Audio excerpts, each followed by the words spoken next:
destruir, infiltrar y malbaratar a los cuerpos federales de policía, y se necesita al menos el mismo tiempo para reconstruir lo que ustedes rompieron por ambición, avaricia y para hacer negocio.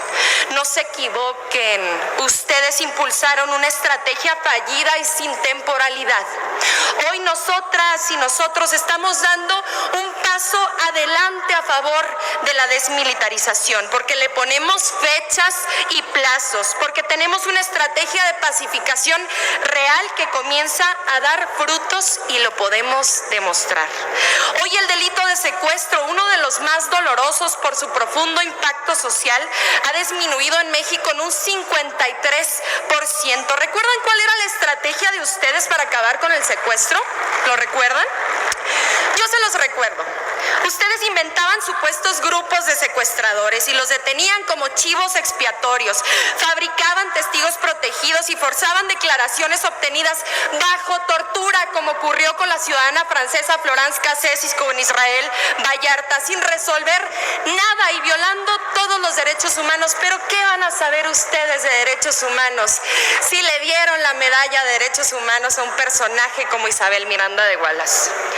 Los principales delitos federales han disminuido en un 30% durante la administración del presidente López Obrador, un 60% de deceso en delitos financieros, un 50% en delitos patrimoniales, un 40% en delitos fiscales, un 22% en delitos contra la integridad. También los delitos del fuero común. El robo a transporte público ha bajado un 37%, el robo de vehículo un 45%, el robo a casa habitación en un 30% y uno de los más terribles, el homicidio doloso, en un 10%, y lo reconocemos, sí, falta mucho por hacer. Ese 10% que disminuyeron los homicidios dolosos en este país no es suficiente, pero les recuerdo que cuando ustedes gobernaron y declararon su falsa guerra, se multiplicaron en un 200%. Hoy hablan mucho de fortalecer las policías, los mismos que tenían al frente de la federal a un ejército de narcotraficantes como lo fue Genaro García Luna, preso en Estados Unidos por traficar con cocaína, a Luis Cárdenas Palomino, preso en México por torturador, a Facundo Rosas, a Iván Reyes Arzate, Susana antidrogas, narcotraficante confeso, se encuentra en Estados Unidos, por cierto. Todavía se atreven a decir que enfrentaron con pantalones a la delincuencia cuando el mundo entero sabe que estaban en su nómina, porque no les parecía lo que cobraban de Iberdrola y de Odebrecht. Para ustedes todo era un negocio, hasta privatizaron el derecho de vivir en paz. Dicen que con esta iniciativa renunciamos a lo civil, y no hay mentira más mezquina. ¿Hay algo más civil que construir hospitales? ¿Hay algo más civil que reconstruir escuelas para las niñas y los niños? ¿Hay algo más civil que construir refinerías para fortalecer nuestra democracia? ¿Hay algo más civil que construir aeropuertos para detonar el desarrollo de nuestra nación? Aquí se quejan permanentemente de que no escuchamos sus puntos de vista, pero ¿cómo no los vamos a escuchar? Claro que sí, con mucha atención. Si fueron los reyes de la inseguridad pública, si multiplicaron como nunca los homicidios, si se hicieron de oro traficando con drogas desde el poder. Nosotros los hemos escuchado mucho tiempo. Hagan hoy ese esfuerzo ustedes. Rompan su huelga o su flojera legislativa, pero no lo hagan por nosotros. Escuchen a sus propios gobernadores, que ya es casi lo único que les queda. Y además esos gobernadores les están rogando que aprueben esta iniciativa. ¿Les suena al paro en Jalisco de Movimiento Ciudadano? ¿Les suena Ispuro en Durango del PAN? O mejor, hasta una posible candidata presidencial de ustedes, María Eugenia Campos de Chihuahua. Pregúntenle a ella qué haría en Chihuahua sin la Guardia Nacional, en la Sierra Tarahumara o en Ciudad Juárez cuando ocurrió el motín del Cerezo número 3 el pasado 11 de agosto, donde fue ella la que solicitó la intervención del Ejército, de la Guardia y de la Marina. Sus gobernadores saben que la Guardia Nacional es pieza clave para robustecer la estrategia de seguridad, ya que el 25% de los municipios no tienen ni 10 10 elementos en sus policías municipales para salvaguardar la tranquilidad. Y de esos municipios casi un tercio no tiene ni un solo elemento de policía.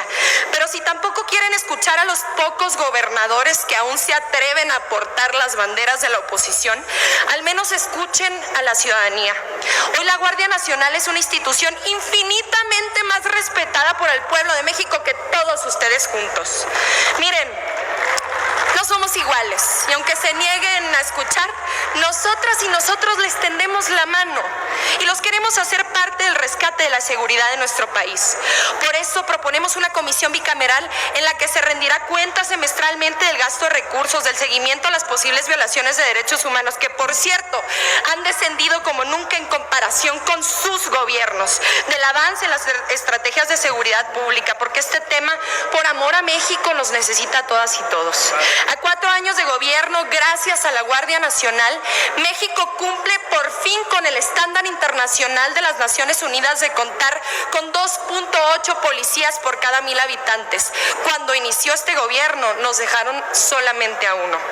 Pero este gobierno no solo ha priorizado la atención directa al delito, lo ha prevenido construyendo oportunidades para millones de jóvenes en este país, con becas para estudiar, con apoyos para iniciar una profesión digna y honesta, con programas que otorgan el impulso inicial que siempre les fue negado. Hoy se acompaña a los productores y trabajadores del campo para que tengan alternativas. Hoy se siembra vida para cosechar paz. Hoy hay precios de garantía para que todas y todos los que se dedican al campo puedan cultivar los productos que garantizan nuestra soberanía alimentaria y no los que el crimen quiera. Hoy existe una pensión universal para adultos mayores que estructura el piso mínimo de millones de familias. Y sobre este tema, justamente sobre este tema, quiero hacer una mención especial, porque cuando alguien habla de violencia, yo no imagino, yo no teorizo, yo recuerdo.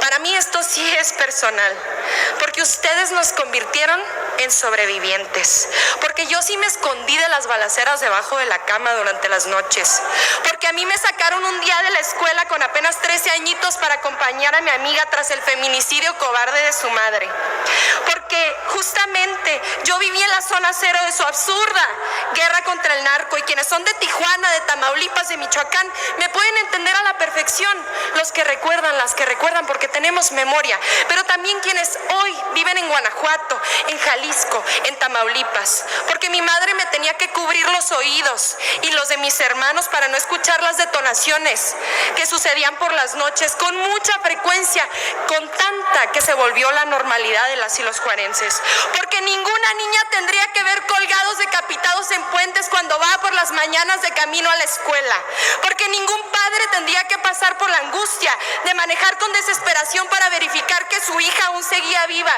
tras haber recibido llamadas incontables con voces haciéndose pasar por su hija para conseguir una extorsión, porque perdimos tantas y tantos seres queridos que estos 15 minutos no me alcanzarían siquiera para contarlos.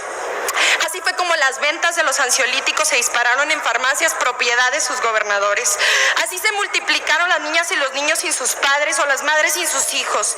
El suicidio aumentó y la esperanza se tornó lejana, porque el miedo y el terror encontraron suelo fértil cuando se hacía imposible distinguir a los buenos de los malos, porque los que debían cuidarnos tenían su orden de desplazar a comunidades enteras para liberarles la plaza a los delincuentes con los que ustedes negociaban sobornos millonarios, porque los que debían cuidarnos tenían la orden de reprimir movimientos sociales, manifestaciones pacíficas y las voces que con valentía y coraje pedían paz. Ya nunca más, este es el momento para el que hemos nacido. Y hoy tenemos un camino. Por favor, a la oradora que concluya. Muchas gracias. Hoy tenemos un camino que vamos a transitar, porque nos urge construir una nueva historia de paz y derechos humanos. Vamos a apostarle a una vida que merezca la pena ser vivida. Esto no se trata de ganar una votación parlamentaria y termino. Esto se trata de devolverle la tranquilidad a las familias trabajadoras que con su esfuerzo han sacado adelante este país.